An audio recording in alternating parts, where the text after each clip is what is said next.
Pretty much all my favourite books or authors or words, bunches of words that made me feel like, okay, so my stupid brain isn't so stupid, it's actually the other way around. It's always brought me kind of a sense of relief, or even better, a sense of freedom. It's almost like the sentence, nothing matters, nothing at all matters.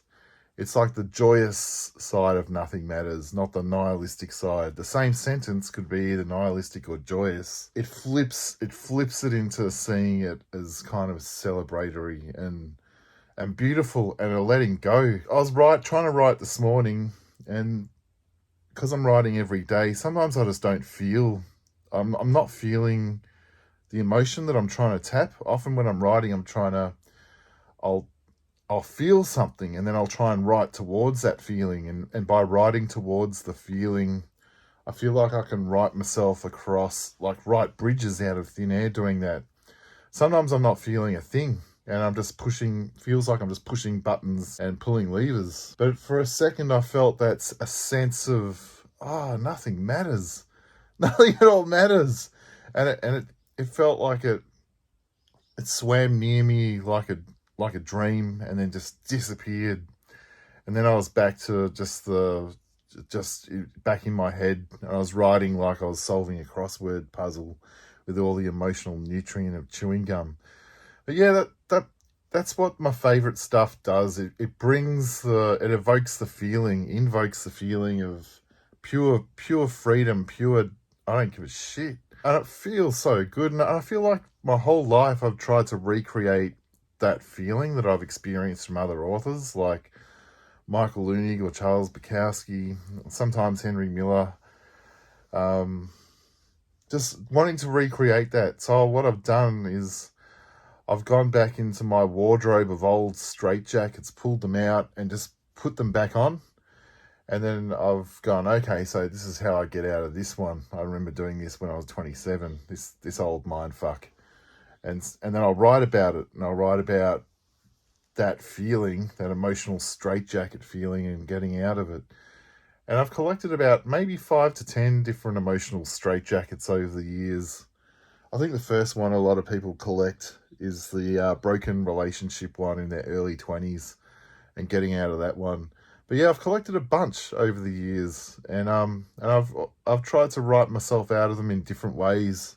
I feel like a good poem is almost like a writing myself out of one of those old straitjackets that I've kept in the closet. It's almost sadomasochistic.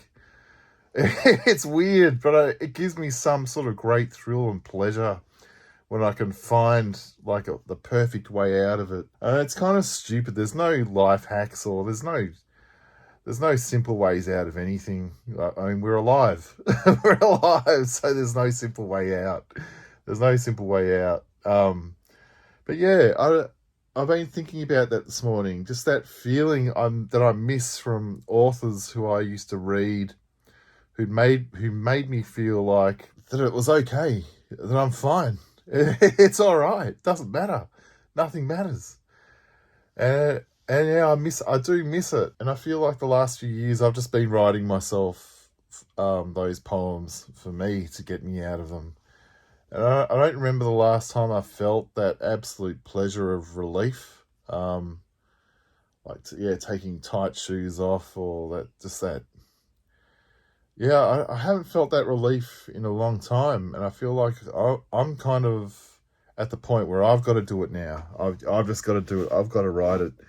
So I'll read my old favorite writers, and I kind of feel like I know their tricks. I know their words just don't affect me in the same way they used to. So yeah, in a way, that's what I love about the Mum's book.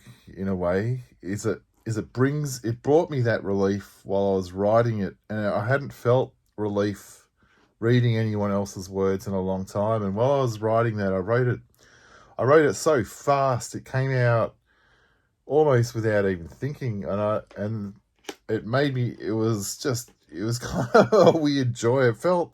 It almost felt like I was cheating the way how fast it was coming out. It was so easy to channel Mum. Um, but yeah, I haven't. I want to feel that relief, and so yeah, in the last the last 24 hours, I've set up a little space to write. This is my little writing desk, lamp, storage room of boxes and crap where my books and shit. I just basically live in a. It feels like my little what do you call it? It's like a little cockpit.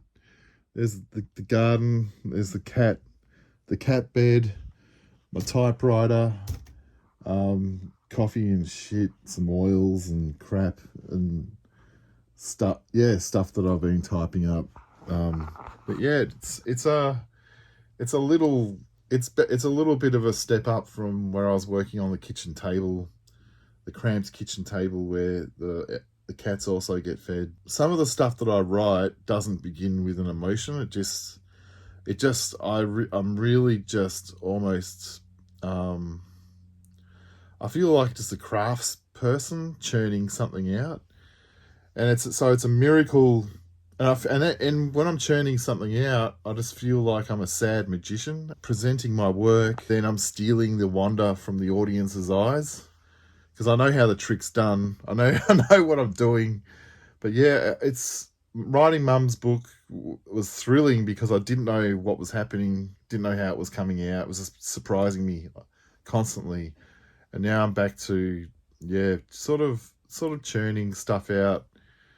Sometimes it works. Like I wrote something last year about I need routine to keep me sane, but too much routine is a slow death. So I need some chaos to feel alive, but too much of that is a fast death. So I'm always going between existing versus living, a slow death versus a fast one, blah, blah, blah.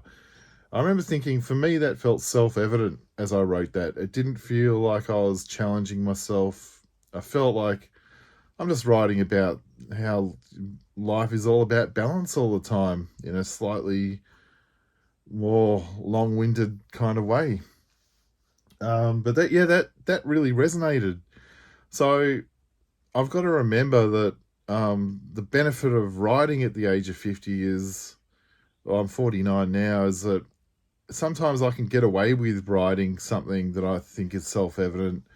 Someone who's 10 years or even 20 years younger than me will think it's much more interesting than me. So sometimes I'm not writing to surprise myself, but writing the stuff that feels self-evident to me right now at this age, and hoping that maybe someone 10 years or 20 years younger might go, I hadn't thought about it like that.